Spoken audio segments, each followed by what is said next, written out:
Suave.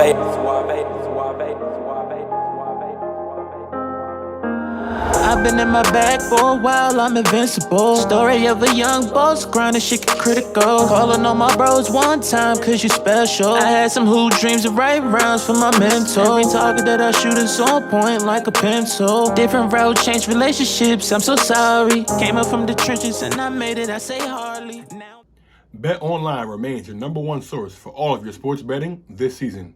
Everything from pro and college basketball to UFC, MMA, and more. You'll always find the latest odds, team matchup info, player news, and game trends at BetOnline. With live betting options, free contests, and live scores for almost any sport or game imaginable. BetOnline is truly the fastest and easiest way to bet all of your favorite leagues and events. Head to the website today or use your mobile device to join and receive your 50% welcome bonus with your first deposit. Make sure to use promo code BELIEVE, that's BLEAV, to receive your rewards. BetOnline.ag, where the game starts. Alrighty, guys, we are back with another episode of the What's in Your Bag podcast. I am Andrew Robinson, and today I'm actually joined by a new co-host. We got one of my guys, you know what I'm saying? This is somebody who I've known for a couple of years, you know what I'm saying? We go way, way back. But this guy is super overqualified to be on this platform. I want to actually give him his flowers and give him an introduction right now.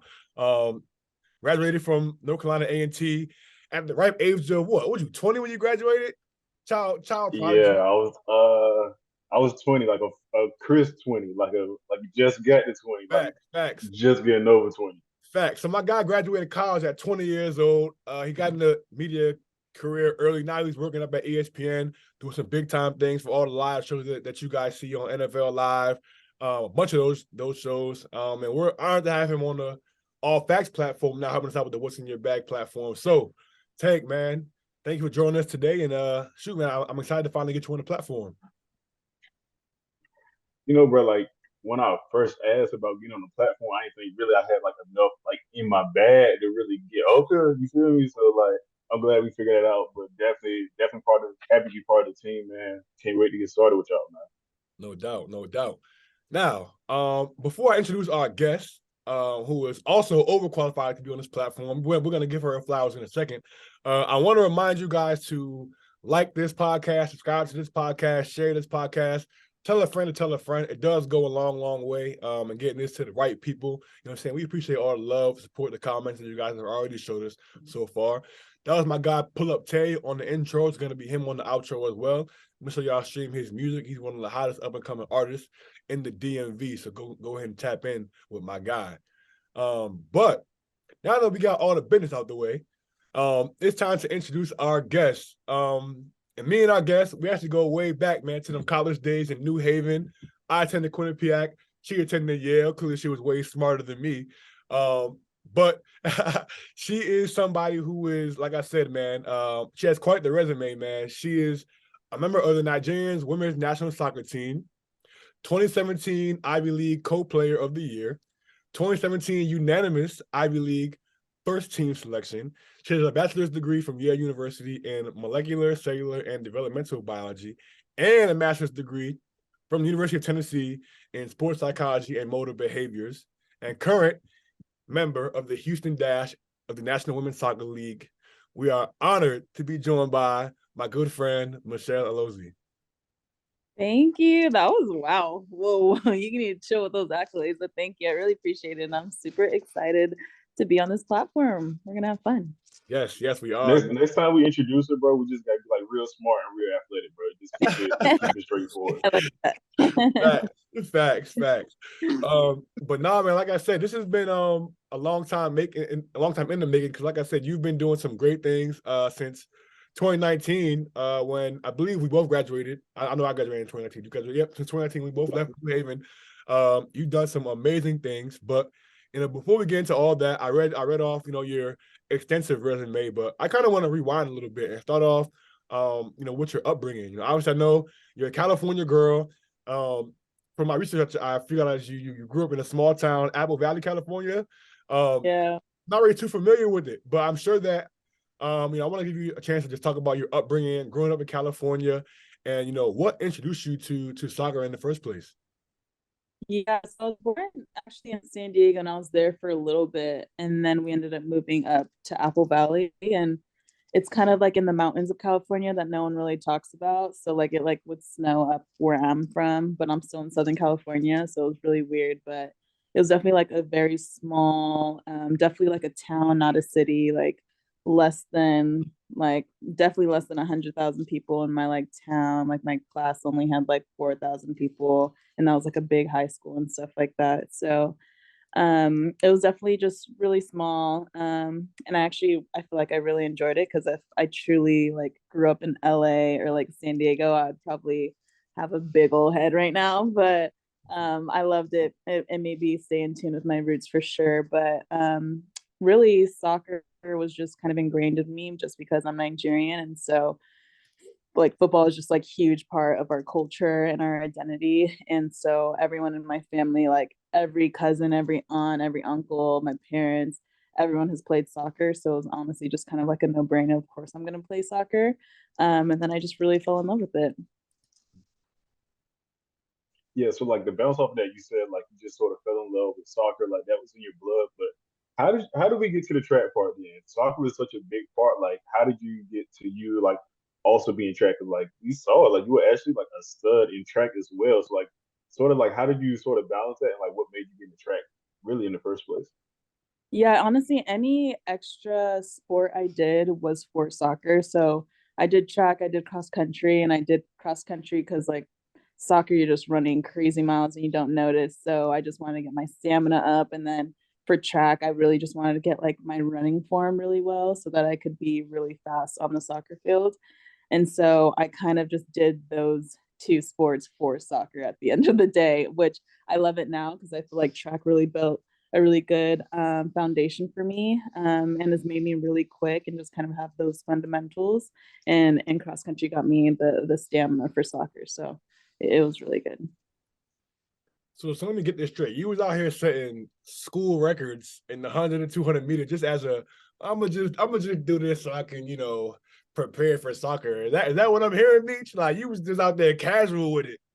I'm freaking dead. Yeah, a little bit. Like, I don't know. I couldn't actually do track. Like, if it really came down to it, like, I couldn't. I feel like it's a lot of pressure. It takes a certain type of person to be like your own like team, really, because really it's just you at the end of the day, unless you're doing like 4x4 and stuff. But oh man, I was just blessed with my Nigerian genes to be a little fast. So there wasn't many Nigerians up there. So I was blowing people out. But once it really comes down to it, Sydney McLaughlin would have me in the dust. Gabby Thompson would have me in the dust. So I'm okay. I'll stick to soccer. I got you. I got you. So you also out there setting school records. I read this that you once scored 7 goals in a game in high school, and you had 44 goals in the season. So, like, who you was out there running laps around folks out there, huh? No, it was really fun. High school soccer was fun. I think I only played like a year or two. I wasn't like that like obsessed with it just because I was like kind of really intense with soccer. And so just being in an environment where like other people weren't that intense made me like not want to be there. So I only did soccer there for I think 2 years, but it was definitely really fun and it definitely built my confidence up a lot. So I'm really thankful for that. So then talk All to right, me. so seven. No, go ahead. Go ahead. Go ahead. So like seven goals in one match is just like just to keep it fun. 7 goals in one match is so like a lot of people don't have that accolade like just in their bag, just that they Oh got shoot. that many in one match. Oh Yeah, Yeah. shoot. that's pretty OD. That's pretty OD. So like just speaking from like a soccer standpoint, like who would like be your favorite player? Like I know you're a forward, but like you have 7 goals. Like do you favor goal scorers since you're a forward and you already got 7 in your bag, or is it just more so like do you pick it off like somebody who just got like crazy field swag? You love the energy they bring to the game. I think well, growing up, my like I really looked up to Mario Balotelli and he's the big reason why I do like two different colored cleats like when I play soccer. Like I don't really care what color, but this season was blue and black, but last season was black and white. And so he just like had a really cool swagger. He played for Italy and on the international level and he was just like a beast. Like he was just like all power, like just crazy, like a muscle machine. And he just had like this like I don't really care attitude, and I like love that swag. Like he just not really caring what people say or think about him, and so I love that. But he has his issues too. But I really looked up to him. Like he's definitely like one of my favorite people for sure. Was it the hair or the cleats? Like, you can be honest. It was He had the crazy hair too. the hair looked a little crazy sometimes. I was like, what you got going on up there? But his cleat swag was dope, and he just had a really cool swagger in general. So I read something that said you play forward, I believe, for the Dash, and you play defense for the Nigerian national team. How do you swing that? Because that's two completely separate positions, two completely separate parts of the field. I did play soccer back in my day. You know what I'm saying? I wasn't on your level, but I did lead my team in goals. I scored 11 goals in one season. Mind you, this is like Montgomery County Rec League soccer. So we only had like seven games. So I was averaging more than one goal per game. You know what I'm saying? Back in my day. Feel me? I was like that. Feel me? So that is two. That's wild. You feel me? So can you talk to us about that? Like how that came about, number one, like how you able to have the feel to be able to pull that off. Yeah, so actually, I getting onto the Nigerian national team, I wasn't 100% gonna get on, but I got invited, and literally the first game, which was against Jamaica, in the US, actually, it was in Houston. They one of our defenders went down.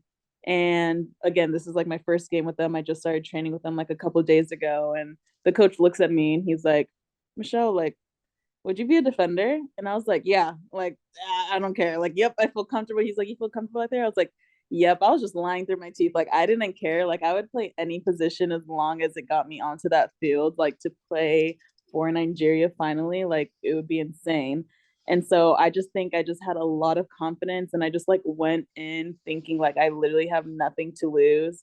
And although like I've never played defense before, like I obviously understand soccer, and I understand like what a defender does when I'm trying to attack them. And so I kind of just like use that and kind of just use my strengths, which is really just like attacking. And like kind of in this game of soccer, having a defender that attacks is like really, really good, and it's kind of hard to read. So I kind of just like did that. I was like, screw it, I'm just gonna be a forward really that's super deep on the field, and I'm just gonna attack all the time. And it ended up working out, and he really liked how I played, and it kind of just stuck. Unfortunately, kind of like I would love to play forward with them, but obviously I'll just do whatever the team needs me to do. So that's defense for Nigeria. Now, speaking, you spoke on being invited to play for the Nigerian team. So, can you sort of give us insights like what that process was like to get that invitation? Like, was it like a tryout situation? Was it just a situation like, we seen your tape, like we really like what we see, like can you come out? Like, what exactly was that invitation process like? Yeah, so actually, when I heard that Nigeria was going to come to Houston for the summer series versus the US, Portugal, and Jamaica, I was like, wow, this is like a really good opportunity for me to like maybe come into one of their practices just because I'm already here in Houston. Season was like slowing down because it was an international break. And so I asked my coach at the time to message the Nigeria coach who used to be the old Houston Dash coach like forever ago. And so I was like, okay, like I really hope this connection is able to like link up for me. And so I just asked him to do that. The coach, the Nigerian coach, ended up saying like, yeah, of course, like we'll come out to one of your guys' trainings, and we happened to be like doing a scrimmage. So he like saw me actually play, which I think really helped me. And then the next day he was like, okay, like she can come out to train. And then I was training for them with them for 2 days. And then he was like, okay, we'll roster you. And I was like, whoa. I was like, wait, hold on. I'm about to be rostered like on the Nigerian national team. He's like, yeah, just give us your password, like whatever. And I was like, oh, okay, this is really happening. Like, cool, cool, cool, cool, cool. So yeah, I feel like it really like happened like surreally, honestly, and it happened really, really fast. Like I feel like I blinked and all of a sudden I was on the Nigerian national team. So, but it was really fun. So, just a quick question: do you feel like it was easier to go onto the Dash, or do you feel like it was easier to get onto the Nigerian national team? I don't know, because also with Dash, I ended up just emailing the coach and like asking him to try out. So I've tried out for both the Nigeria team and Houston Dash. So it definitely took me longer to actually get on the roster here at Houston.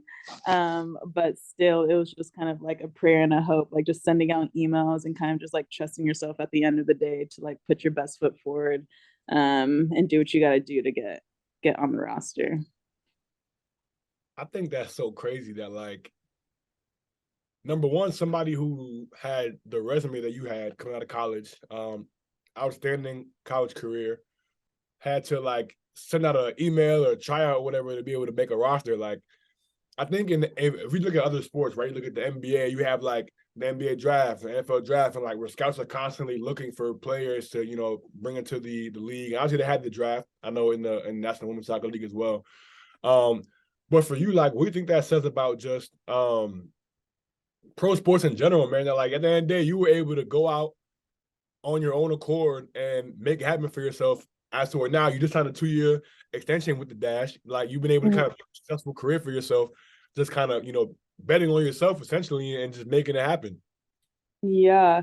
I mean, honestly, I feel like that just shows like just my whole um journey into the pros and onto the Nigerian national team. It just shows that like you don't have to be this like all American, like expected number 1 draft pick. Like you really don't have to do any of that, or you don't have to be any of that. You don't have to like go to these like the top 5 conferences, like the big 5 conferences. You don't have to finish from Stanford or like an SEC school or anything like that.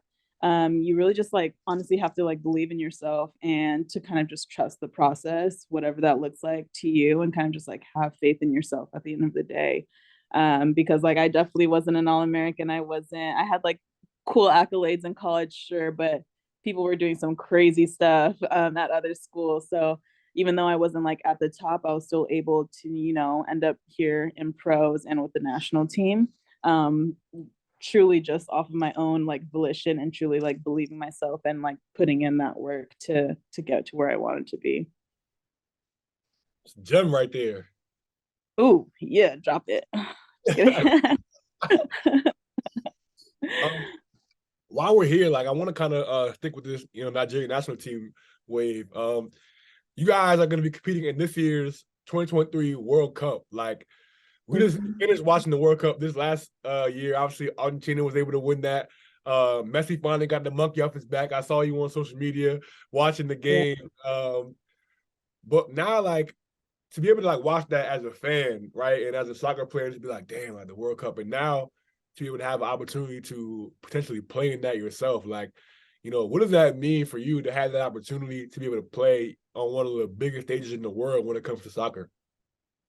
Yeah, I mean, it's a little premature. I haven't like officially made the roster yet, but to even be like this close and to have this opportunity is like literally insane to me. And I feel like it's not truly gonna hit me until like I'm literally like in Australia, like at the pitch, like boots laced up, and I'm like stepping on the field because it's just so crazy. Like I've literally watched the World Cup all my life, and like just seeing these people on the screen and like looking up to them not knowing me. Like I'm just like this little girl in this little town, and yet I'm like watching these like insane athletes, both on the men and women's side, like playing at the highest level. And just like now thinking that I can be that person that I used to watch on TV. It's like really weird. Like, and I feel like I almost have like imposter syndrome where I'm like, that's like not actually me, or like I shouldn't like be here. Like this is really weird, but like man, I am so thankful and I'm like so grateful to even have this opportunity or be this close. We're setting up a prayer, you know what I'm saying? We're going to speak in existence, you know what I'm saying? That each will be a member of the Nigerian women's soccer team, Super Falcons. Super Falcons, right? Yes. Yes, 2023, man. We're claiming it now. So when you make the Yeah, roster, we're going to throw this clip out there. You're like, yeah. love it. Man. Claim it.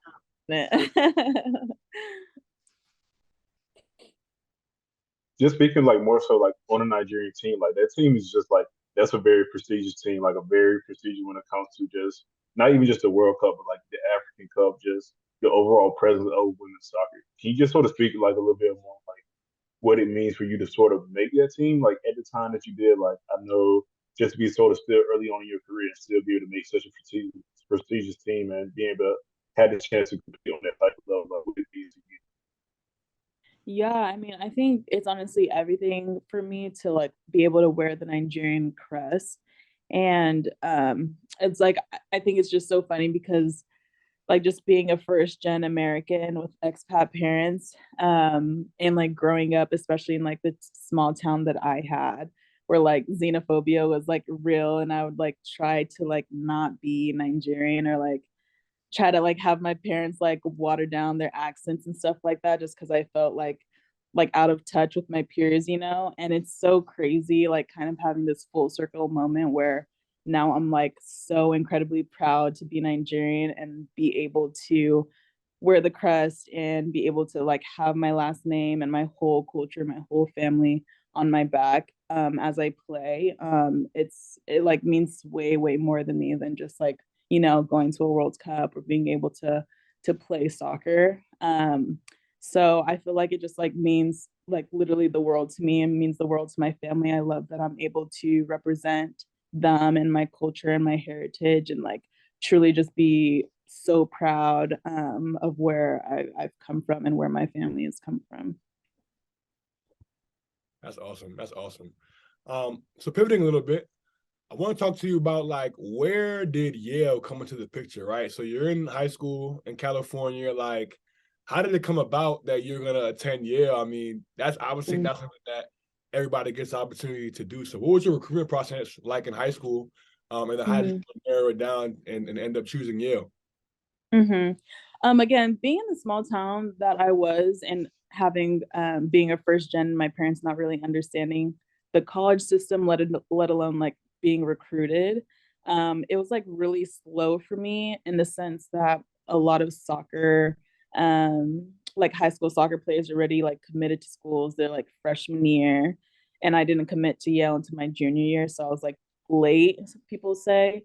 But really I just got onto a really good club team that was able to get me exposure. And I was pretty set on like being like a walk-on at Stanford or something like that. Like I really wanted to go to Stanford. It was like my dream school and I was like gonna go there regardless.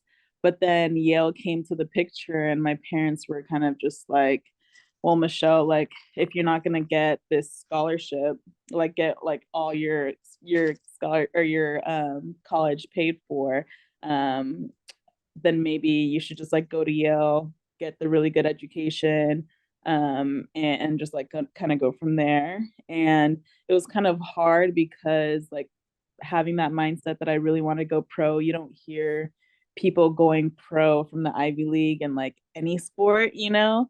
And so I was just like, if I go to Yale, like, am I like ruining my shots at going pro was like a big thing for me. But I think the coach at the time really kind of ingrained in me that you make the best of your situation. So although, you know, it's not like the top five, like big conferences or whatever, or like a feeder to the NWSL, you kind of just make it like you can be the first one to get drafted and go to the league from Yale.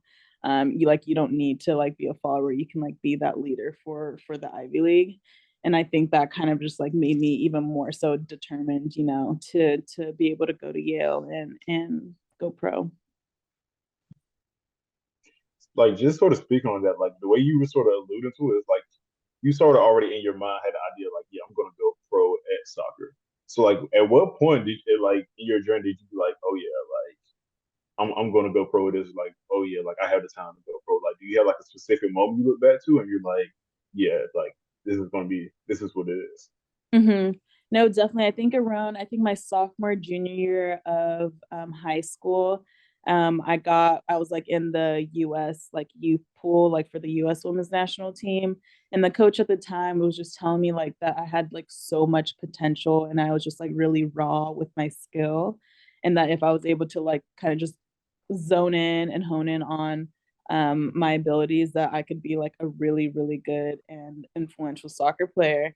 And so like I think that was the time where I was like, wait, like if I really just like take this serious, if I go to college and kind of like improve on what I think I need to improve on, then I think that I could like truly be a professional athlete. And yeah, so it was around that time. So you're born in San Diego, Apple Valley, California, and you take that flight probably what 6 hours, I think, all the way across to New Haven, Connecticut. So what's that? I don't even want to call it a culture shock, but what's it like going from California all the way across the country, away from your family to Yale? Obviously, it's freezing cold in Connecticut in the winters. There aren't the beaches of California. So you get on campus freshman year, and like, what's going through your head? I mean, I assume you probably got a chance to at least, visit before you came up there. But, what was your first, I guess, just living there? What was your first impressions on campus, and kind of how was that adjustment period for you when you first got there? And Yeah, that's a nasty flight. it's a nasty flight. Oh man. Wait, I don't want to hear It nothing was- about no nasty flights, y'all. I'm taking flights to Japan for 18-hour flights, man. That ain't nothing. But look where you're going compared to where like she was going. Yeah. um yeah, no, going to Yale or just going to the, what is it called, the New England, New England area. Well, I was like, I forgot. I graduated and I freaking blacked out. oh my God. But yeah, New England. So going from California to like the New England area was like crazy. Like again, I came from a small town. Like yeah, obviously I would go to San Diego and LA a lot, but New England is just like so different. It's just very like you see the like old like colonial culture, like US culture up there, and it's like very much so like super PWI. Like it was very, very rich, very like prominent. Like I didn't know that much about Ivy Leagues when I was like growing up. I didn't really know much about Ivy Leagues. Like obviously you know of Harvard and Yale, but like you don't really know what they're about. And so just like living there, I kind of felt like, honestly felt like I just didn't belong there. Like I didn't think it was like really the place for me, or that I genuinely like fit in or like found like my niche group of people. Once I first got there, like I definitely felt like an outsider, and that it was just like a big shock. Like, oh shoot, like did I make a really big mistake? Honestly, to be completely candid. And that took a minute to kind of like change my mind about that. So at what point did that change? Like if it ever changed, like did you kind of get acclimated there? I can remember, like I said, I mean, obviously I went to Quinnipiac, but like Yale is a very different place. Like even from Quinnipiac. Mhm. So like there is 100% an adjustment that has to take place when you're trying to acclimate yourself to the people that are around the campus, students, faculty, staff. Like I'll never forget. Quick story. I was in my LB's dorm room. I was with my guy Xavier. Shout out to Xavier, and Drew was there also. So we were in the room or whatever, and I'm like, yo, bro, which one here? I forgot. I think he lived in Styles. Drew lived in Styles. Yeah. Mhm. So I can't remember if we were in his dorm or Xavier's dorm. I think Xavier lived in like Stillman. But we were in I think we're in the one dorm, long story short. And I'm like, dang, like, bro, I gotta use the bathroom. I'm like, oh, actually, this is what happened. Okay. Well, at this time, Drew was dating a young lady. Not gonna say her name out there, but so we were in her room, right? So, mind you, at Quinnipiac, at our dorm, it's like, all right, bet we got the men's floor, women's floor, women's floor. So we in her room, we all chilling, kikiing. I'm like, dang, gotta use the bathroom. And I'm like, dang, I don't feel like going all the way upstairs though. Like, I'm not trying to go upstairs to use the bathroom. They're like, upstairs, what you mean? I'm like, are we on the women's floor? Like, we in her dorm? Like, nah, all these bathrooms are gender neutral. I'm like, Yeah. wait, so y'all can use the same bathroom, the girls and the boys? Like, they're like, yeah. Like, I'm like, yo, and that it was like mind blown for me. Like, so I was like, dang, this is crazy.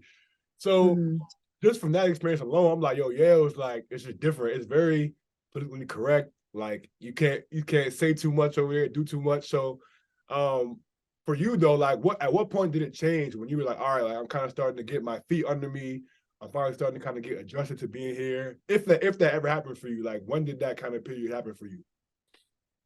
Honestly, I don't know if it ever truly, like I truly adjusted. I feel like I just was able to like accept that I'm there, if that makes sense. So I feel like I never like ended up fitting the bill for like being like a Yale student. Like I'm very like I feel like there's like you come across a lot of people there, but like the average person was like very serious about their academics. They were like doing all of these internships over the summer, or like their parents are flying them out to like Rome to do something. I don't know. They're just like really on it and like trying to make these connections and trying to like make all these connections for after graduation. And me, I'm just like there. I was like a little party girl. Like I just wanted to like party and go out and meet people. And like I was like super serious with soccer, and I just like wanted to like skip school and go to training or like do an extra training and like do all of this. And so I feel like I never actually like acclimated to entirely to be like a Yaley, but I just like accepted that this is where I was going to be for the next 4 years. Yeah. I feel like that sounds bad, but I don't know. That was just how it was for me. That's real spill though. That's real spill right there. Yeah. So I'll say like I think when it comes to just I guess the whole Ivy League experience, right? Like when you look back on it now, I feel like because like I said, I spent a bunch of time at Yale because of my fraternity. Shout out the good bros out there. Yeah, Tank. Okay. Whoa. Whoa. He got the purple gold wristband on. We're not even gonna mention his fraternity on here. Yeah. I'm just kidding. What she mean? It's always the monkey boys, yo. All right, now settle down. So like speaking on that, I think like so for example, Trey, our good friend Trey Fields. Sometimes like when I talk to him about like Yale, he'll be like, yeah, like when I get on the public and people say you go to Yale, it's like, oh yeah, like you kind of want to breeze by it because as soon as you say I went to Yale, we're like, oh my God, yeah. Like, and they start like, I guess people already have these kind of preconceived notions about somebody who went to Yale and like, but as you just touched on, it's kind of like when you look back at the experience, it was kind of like a lukewarm experience for you. You know what I'm saying? Just kind of getting acclimated and things like that. So looking back on your experience at Yale, like, you know, how do you describe it? What are you left with when you kind of look back at your time there?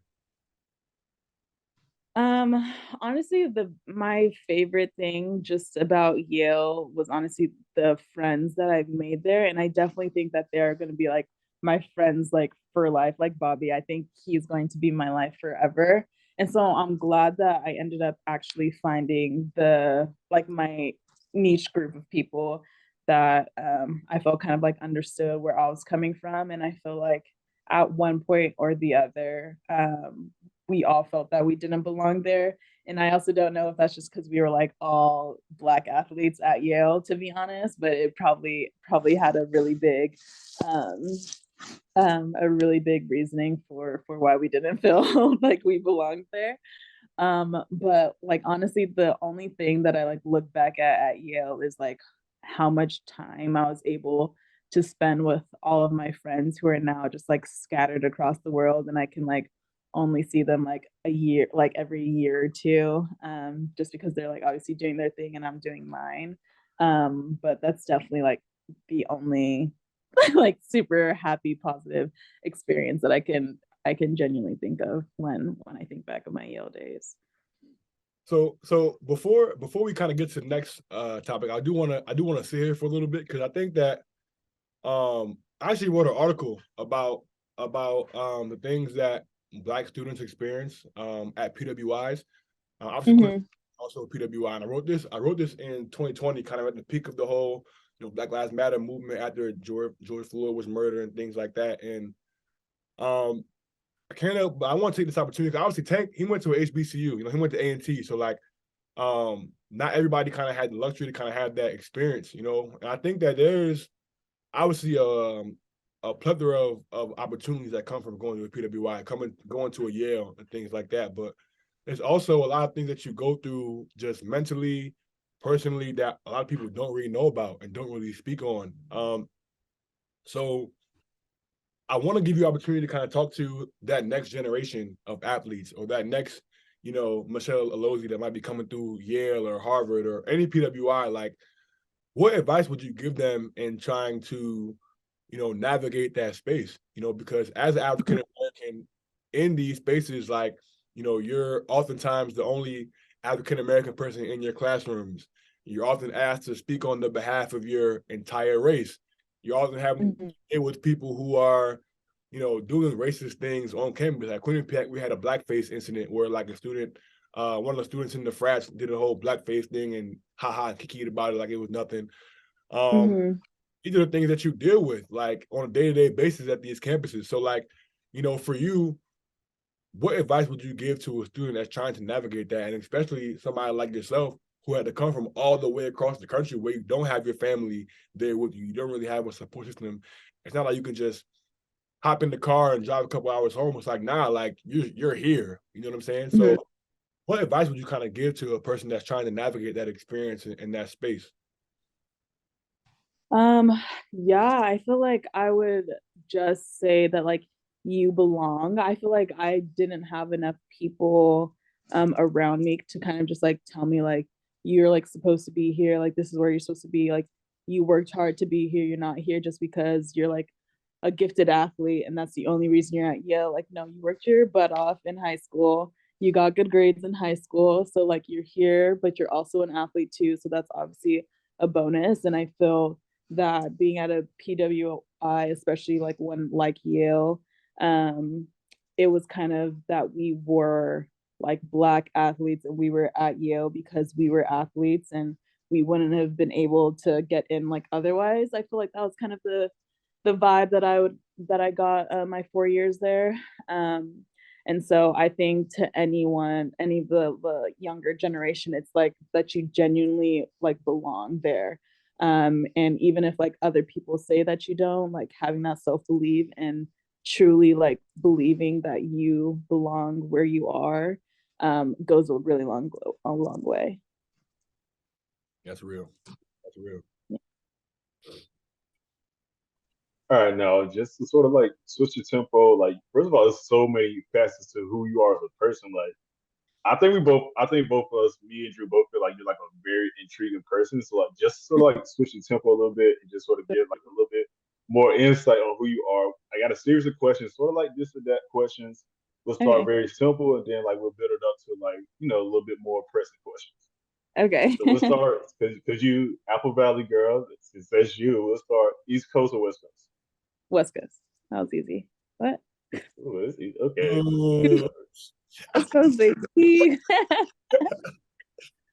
We know. So we seen the IG. We seen you put it on. Let's put it on for real. So dunks or ones. Oh, ones. Ooh, okay. What would be more important for you to win, the World Cup or the Olympics? World Cup. Yeah, easily. Hey, we said that quick. Oh, Whoa, easily. what? What? Easily over the Olympics? Yeah. No, like the Olympics is like not well, yeah, just the World Cup. Like it is the World Cup. You know what I mean? Like the Olympics is cool too, I guess. I'm just kidding. Wow. Wow. It's cool like this. There's no World Cup, you know what I mean? I feel like I only say that though because World Cup is like just for soccer, but Olympics is like a trillion sports, but like World Cup is like the only thing that's just for soccer. That's fair. When it comes to purely on the field, did you enjoy more playing at Yale? Did you enjoy more playing at Tennessee? Tennessee. Wow. Okay. Can we get let's hear a little bit more about the volunteers time. So what was your time like sort of on the Tennessee tip playing there, like going from Yale and now like grad and then playing for Tennessee? What was the time like playing for the volunteers? Oh my gosh, it was amazing. It's so funny because whenever like, it's unfortunate, I think, because when people ask me about Yale, I'm kind of like, yeah. And I was like there for 4 years, but I was only at Tennessee for like, I think 8 months. And I like talk about it like I've been there for like 6 years. Like, I just love Tennessee so much. Just like it really felt like home. And it was kind of like that safe feeling that I feel like a lot of people had when they like chose their college, and it was just a place that I genuinely felt like I belong and I was surrounded by a lot of people that not only looked like me, but like wanted to aspire and reach the same goals that I did, especially athletically. So it was just so fun to kind of be able to like work hard and play hard with them, knowing that like we all had like the same goal at the end, which was to go pro. And just having like a conference and a school that truly just wanted everyone to reach their full potential and go professionally. It's just insane what type of resources they were able to have and provide there in the SEC. So it was a really fun time for sure. All right, last one. Now, I know like you're also a cancer research technician for the Texas Children's Hospital. So what do you say is more fulfilling to you as a person? Being someone who is a cancer research technician and the wonderful work that you get to do there, or being able to sort of live out your dreams playing professional soccer and now even playing for the Nigerian professional national team? I'd probably say cancer research, because I feel like although playing soccer is super fulfilling to me, and I feel like I probably do impact a lot of people's like journeys, hopefully through whatever type of mentorship I can do, like having a true impact on like a child's like actual life, like life or death situation, is just way more, just like it's just deeper than soccer, you know. So definitely cancer research, yeah. So I think Tate teed it up perfectly for my next question. Obviously you're playing professional soccer right now for the Houston Dash. I know you guys are in the off season getting ready to gear up for preseason. So if y'all watching this, make sure y'all set y'all notifications, you know what I'm saying? Get ready for the season that's getting ready to come up pretty soon in a few months here. But you're also a freaking cancer research technician. Like at the same time, um, how? How are you able to balance that? Because I think that, I mean, shoot, I'm over here playing professional basketball. I'm out here trying to do a podcast, and I'm calling myself, you know, multifaceted. I'm more than an athlete. Meanwhile, I'm out here doing cancer research, and I'm like, woo, man, like I mean, she pushed me to shade for real. So like, how are you able to, number one, how did that opportunity even come about? Like, you feel me? How did you even get there and be able to swing that opportunity, number one? And then number two, how are you able to kind of balance that, you know, playing professional soccer and then doing that at the same time? Yeah, so actually like after the COVID year, which was my like first year playing pro, I was overseas. And I came back after that just didn't work out, obviously. I like genuinely didn't know what I was gonna do. I didn't have an agent or anything, so I didn't have like someone to like try to find a team for me. And so I graduated from Yale knowing that I eventually wanted to be a doctor. So I was like, you know what, let me just like look at these research technician jobs until I figure out what I'm gonna do with soccer. So I got the job before I actually signed my contract with Houston Dash, but I explained to my boss, Dr. Stevens, that I am a professional athlete and I'm like aspiring to hopefully like sign a contract soon. And I told her that like I wouldn't be able to do it full time, but that I like really wanted to like be in the medical field. Texas Children's Hospital is like one of the best hospitals in the world. And so I was like, I definitely want to be here and be able to like have an impact in whatever way I can. And God bless her soul, she was like so understanding and really wanted me to be able to like live both of my dreams of being in medicine and playing soccer.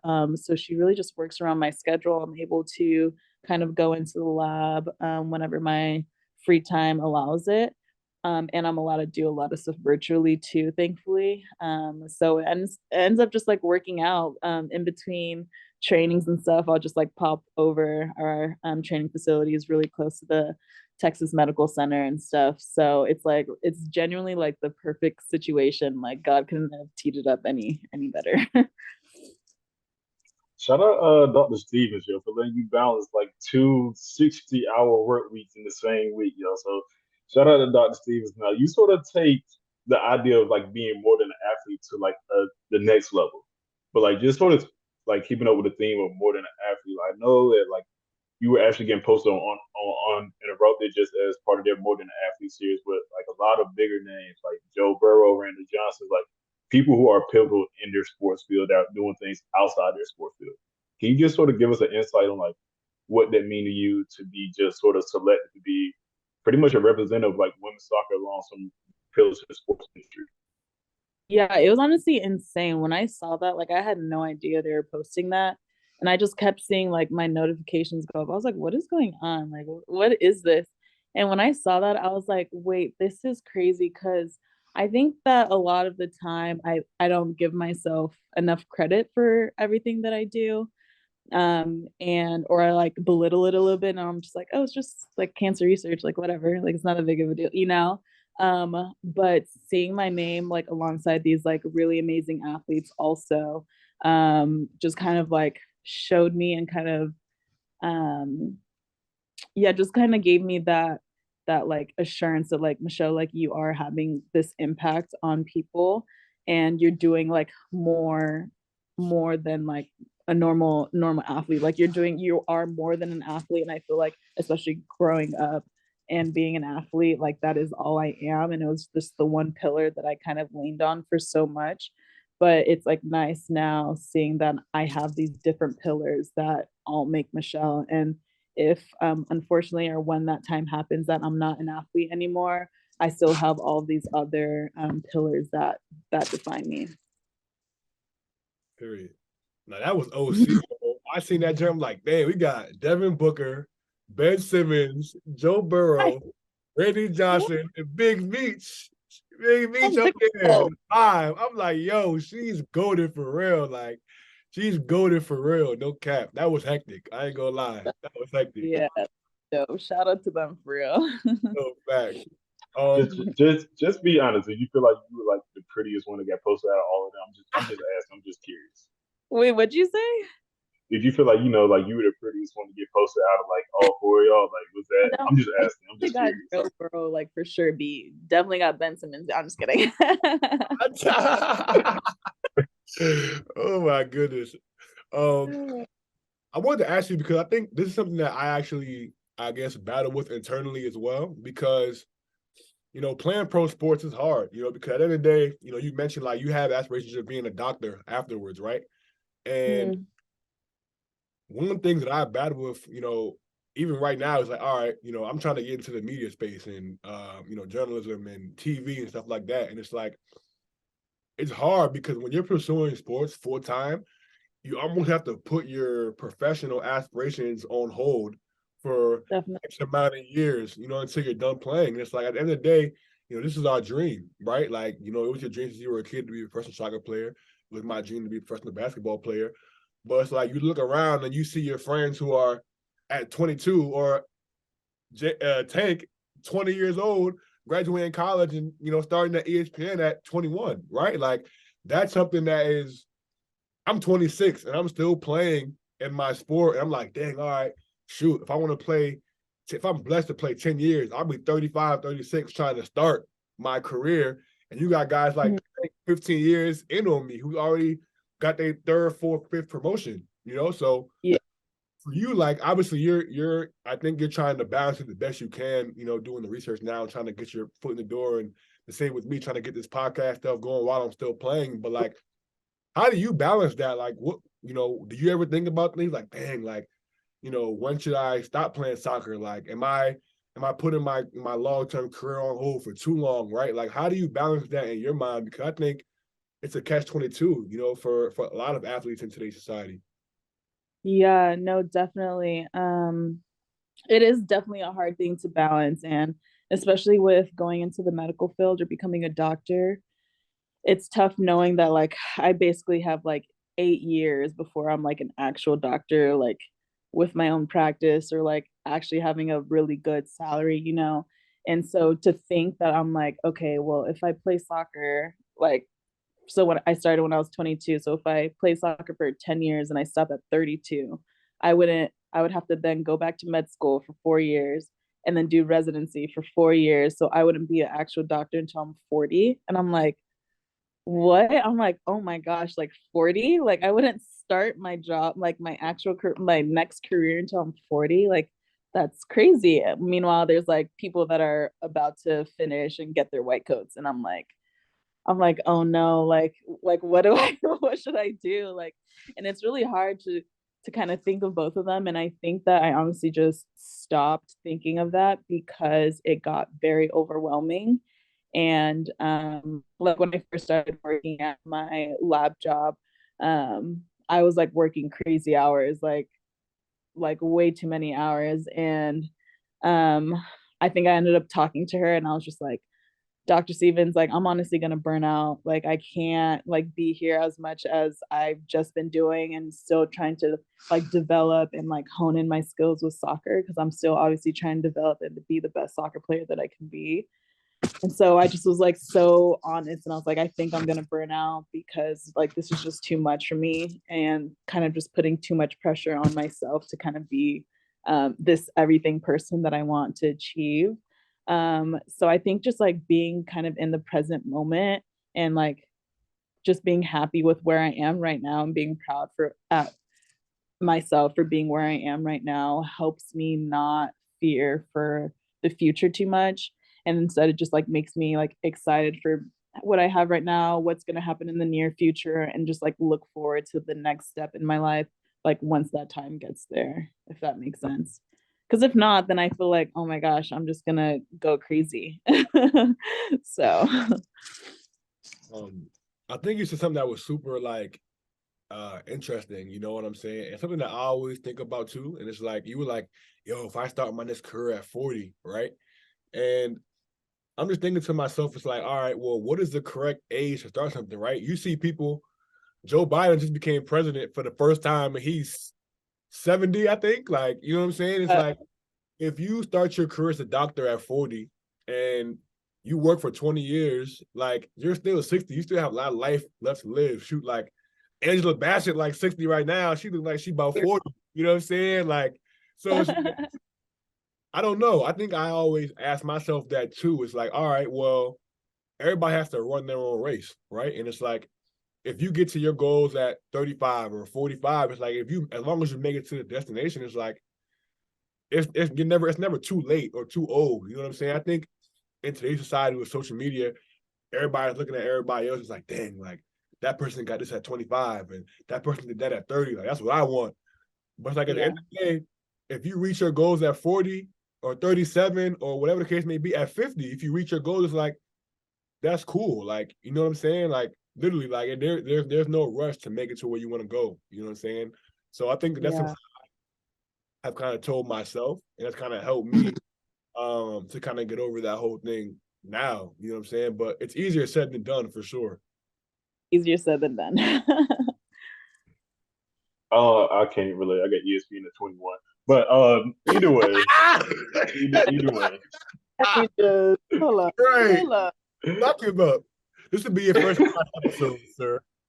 Hey. But I like you were speaking right then, like about you go from like putting on a jersey into like potentially putting on a white coat, but like in the meantime, you put together some nice fits. Like now, is that the Valley Girl coming out, or is it like the Houston flow, or bro, be honest, is it like the Yale drip? Because I'm up here now, so I see it. So if it's the Yale drip, you can say that. You can Not say it. I ain't never seen about to give Yale no credit. y'all drip.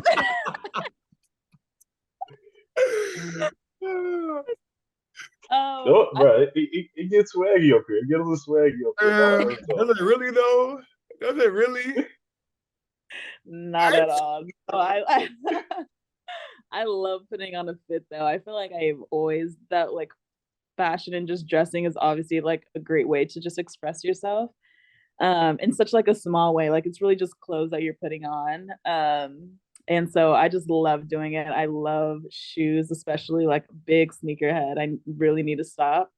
Because like I have like two breads and they're like kind of the same. I'm like, why do I have both of them? Like I don't need both, but I just like I love it. It's a great form of self-expression and It's fun to just like step out. Like I love being like overdressed to things, or people like, bro, we're just going to get coffee, and I'm like in stilettos. I'm like, and like I don't get it. What's the issue? But it's just fun. Like, why not? Like, it's fun to put together a fit and just like be yourself, you know. So like, would you being an athlete that's sort of like already throwing fist, like you already got a lot in your bag? What do you feel like? Do you feel like you're probably maybe the best female dress athlete out there? 'Cause, I mean, you're already been voted best dressed of your team. So like, do you feel like you're already the best in your in, like in the women's league? Do you feel like you're just the best dressed women athlete? Period. I wouldn't say that. I feel like there's a lot of people step in. Ashlyn Harris, she just retired, but she played for Gotham last year. She was a goalkeeper and played for the U.S. Women's National Team. She be having fits on. Like I'd be looking at her with her like coordinated pantsuit and like Gucci glasses, and I'm like, hold on, like you got a whole fit on. Same with Meg Rapinoe. My new teammate D Ordonez like also be having fits. So I just love it. Like I feel like I'm glad that there's more light being put onto the women's game, which also allows us to kind of like step harder with our outfits now that we'll actually get like recognized and stuff. So I would say I'm up there. I won't claim the crown. I don't think I deserve that quite yet, but I'll definitely say I'm up there. Maybe like top 10 for sure. Period. I was about to say Megan Rapinoe and Sue Bird, they both be stepping as a couple. They putting it on. Sue Bird be Oh my, stepping. they Nah, it's OD. like way too hard. Like they need to chill. Like we need to breathe for a second. But whenever they're at an event together, I just know it's about to be crazy. I love it. Facts. So I think that's the perfect segue into one of my favorite segments on the podcast. It's called Match or Mismatch. Shout out to our other co-host Alexis. She came up with the segment. So match is gonna be kind of a play on like, you know, fashion trends that are in that you're digging. I got a couple questions for you. And then mismatch is pretty much like things that, you know, you're okay with seeing go. Things that, you know, kind of thumbs down vibe. So for a match, what would you say is one of your favorite fashion trends that you have, right? That I guess that you're seeing right now, something that you like, maybe something that's up and coming. What's something that you're seeing right now that you're like, oh, all right, you know, I could kind of put that into my own wardrobe. I love the low waist vibes, like with female fashion, especially. The low rise jeans, the low rise skirts, all of that, like super baggy look. I love that with like a tiny little micro bra or something like that. Like I love the like juxtaposition of all of that. So definitely the big baggy low rise style with the tiny tops. Okay. And how would you describe your fashion sense? Like when you dress, how do you describe, you know, your fashion sense, your style? Yeah, I feel like I'm very 90s in general. So whether that be like a high fashionist day when I'm like in a dress and like some big like platform boots, or if it's like street style, or if I'm like trying to hone in my Aaliyah vibes, like I think I'm just very in the 90s era, for sure.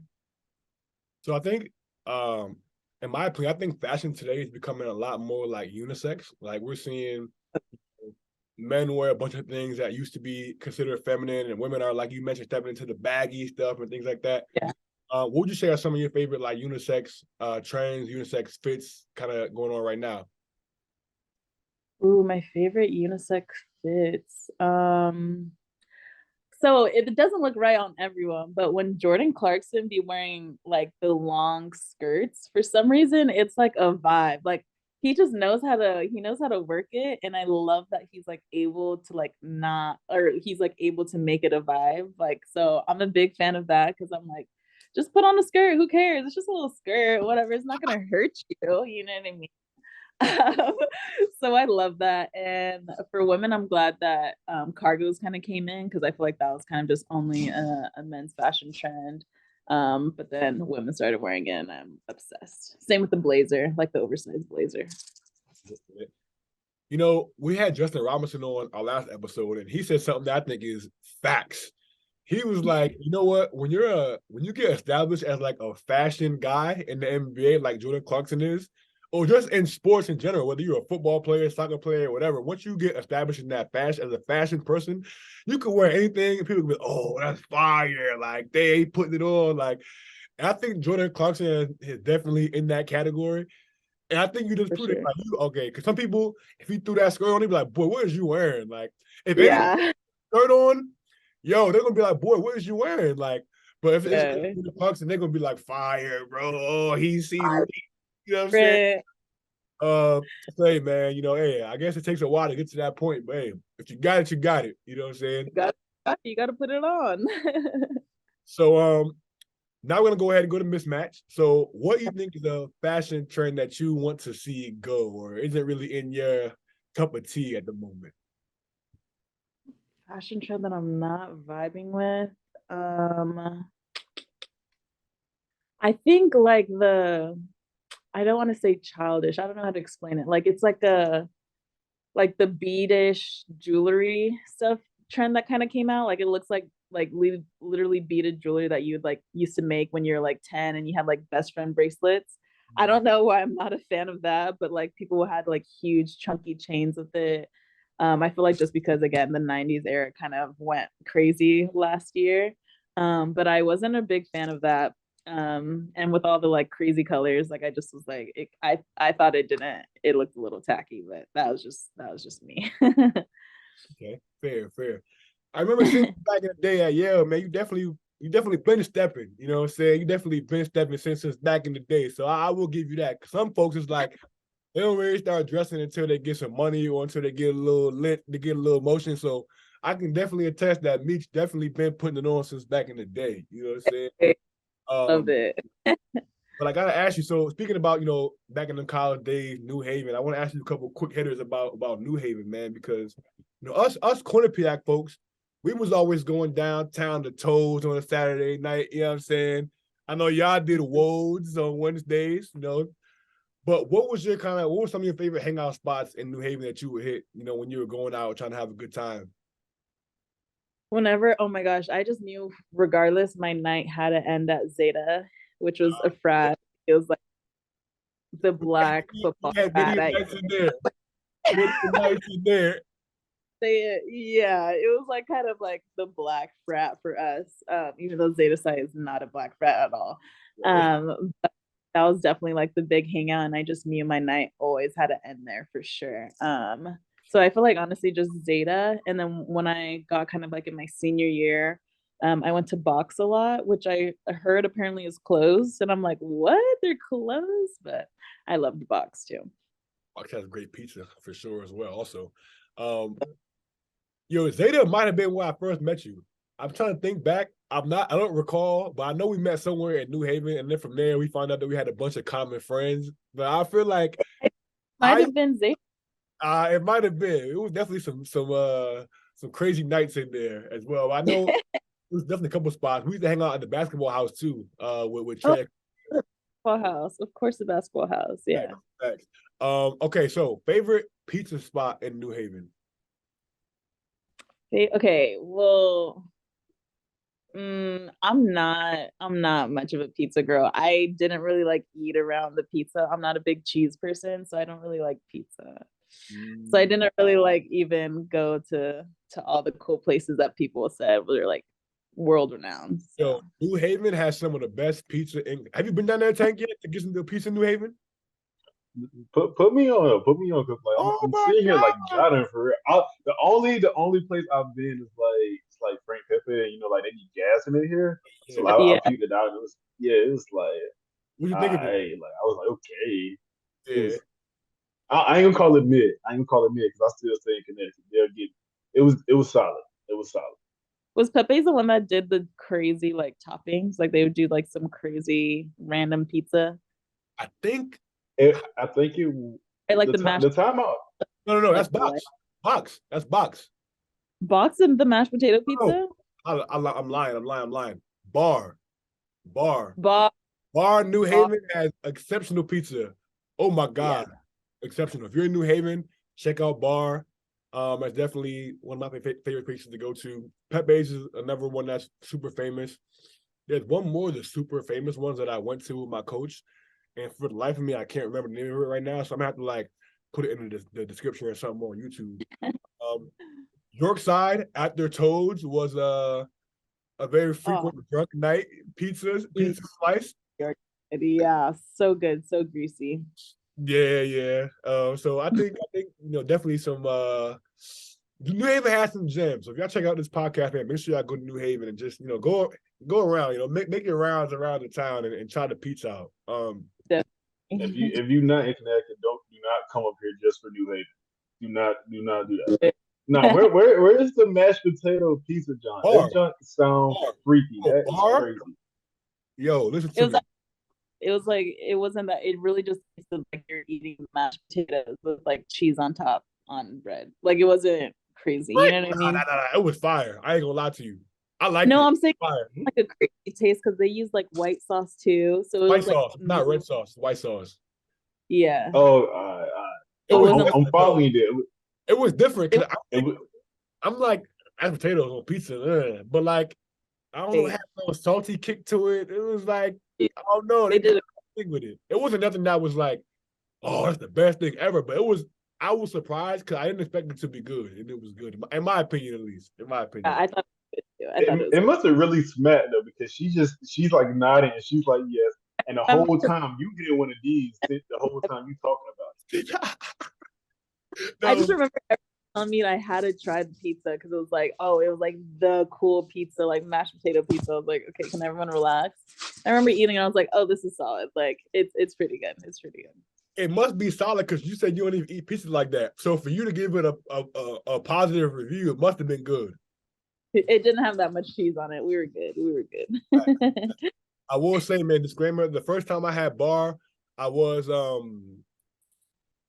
not sober. We'll say that. So that might have enhanced my review on the pizza just a smidge, but nonetheless, it had positive reviews. I wanted to ask you because I see a bunch of content from a page on Instagram called the Off Season, and I took a little scroll over and I saw it's kind of like a collection of it looks like soccer players that you guys are kind of just posting content, vacation stuff, fun stuff, kind of hang out together. What is that page about? And like I think I've enjoyed the content that I've seen on it, kind of scrolling and seeing what you guys are doing, like behind the scenes. I saw the video trying to crack the coconut. That was hilarious. There. But just talk about that page and kind of what that whole platform is. Yeah, so basically that's the off season is something that Midge Purse has created. She is a player for Gotham in the NWSL and for the US Women's National Team. And she just wants like women's soccer players to kind of be able to have like a really dope athletic experience and a dope athletic training during the off season. So she kind of created this to invite a bunch of players in our league or abroad or whatever to come to, it was in Florida this year, it was in Palm Beach, to go to Palm Beach for about like 2 weeks and to just like do some really good, dope training, but while also like posting a lot of content. And so we just have like a film crew, kind of just follow us around for 2 weeks. Got like a lot of behind the scenes stuff with just like us living or us like going out or us training and stuff like that. And it was really dope. It was a really fun time, and I'm hoping that it really like a lot of investors like get behind it because I think it's a really dope idea, especially now that women's soccer is finally growing and women's sports in general is growing. So hopefully people are able to tap in and we can continue to do it every year, and it just makes it a little bit bigger and bigger every time. I think that's dope. I think for the people who are listening, man, make sure you guys check that out because when I was doing my scroll through the page, I enjoyed a lot of the content that I saw on there. I think I just enjoy watching behind the scenes content, as well. Yeah. People, what goes into the people's lives outside of the sport, and I also love a good time. You know what I'm saying? So any vacation content, partying content, I'm all for it. I want to ask you, man, before we get you off, man. Well, actually, let me ask Tank if he has any more questions for you before I ask you our final question. No, she all yours. So before we wrap, I always ask our guests, who is one person that you want us to have on the show, Doesn't have to be an athlete. It could be an athlete. It could be somebody who you think is influential in their space. But the catch is, whoever you say, you got to give us the little assist. You know what I'm saying? Give us a little. I'm making a little kicking thing here. You can't see it on the camera because my legs ain't that long. I'm not flexible like you. But give us a little assist, and you got to help us get them on. So who is somebody who you think would be dope to have on What's in Your Bag? I feel like definitely Soraya. Did you ever meet Soraya? I've heard the Tinker? name before. I've heard the name Mhm. before, and I feel like I may have came across her, but I'm like, Might have, if you see her face, you'll know. But I would definitely say Victoria Tinker. She played women's ice hockey at Yale. She was the first Black woman on the Yale ice hockey team, which I think is insane to think that in 2015 she was the first Black woman on the hockey team. I'm like, interesting. But I feel like she's making a big path for Black women in ice hockey, and she's definitely making a name for herself. So I think she is definitely giving them more than an athlete vibe, and I'm sure she would love to be on the podcast too. I'm super burnt. You know why? Because I was just talking to Trey about her. Like literally, I'm gonna show you because you can see if you watch this on YouTube. Trey gave me. Let me not hide her number on here, but Trey gave me a number. Was telling me that you could put that he should be on here too. So when For you get sure. to stamp her, she's definitely goated. So I'm gonna definitely reach out to her for sure. Yeah. I'm about to make sure I ain't put a number up there on the screen for these creeps so they don't be texting her. but nah, for sure, I'm definitely reach out to her and get her on because I think they would she definitely has an amazing story. I've already gave her Instagram a little scroll and seen her. She definitely doing some amazing stuff. That's lit. That's lit. As we wrap up, man, I just want to say, it's super dope to see where you're at now.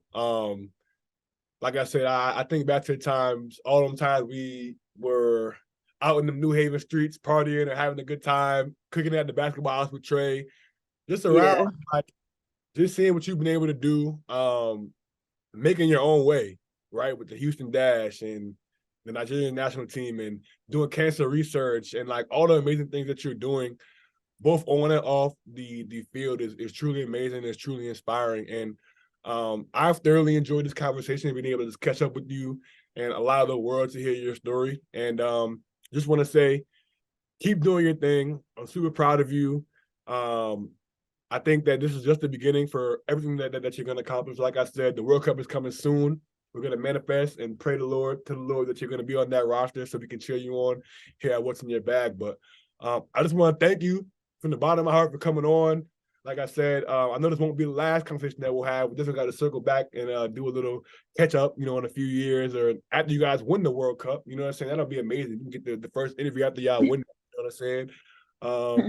Yeah, man, I just want to give you your flowers. Let you know that, like I said, I'm super proud of you. You're doing great things, and I'm super honored to have been able to have this conversation with you today. No, this was so fun, and I really appreciated Drew. It was so nice to meet you too, Tank. But yeah, I'm really honored that you allowed me to be on your podcast, and I love to see you doing these big things too. And I'm glad you're able to, grow your post-athlete resume too, and you're doing your media thing. And I just love to see all my friends winning. So I love to see this for you. So I'm really appreciative for this opportunity, and I can't wait to see it when you post it.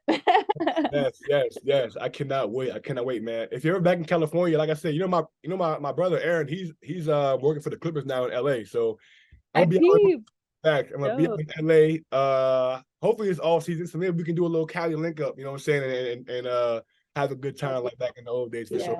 See you. All right, guys, this has been another episode of the What's in Your Bag podcast, presented by Bet Online. Make sure you guys are liking this podcast, subscribing to this podcast. Give us a 5-star rating. It goes a very long way. Tell a friend to tell a friend. It's going to be Pull Up Tay on the outro. Until next time, folks. Peace. Suave.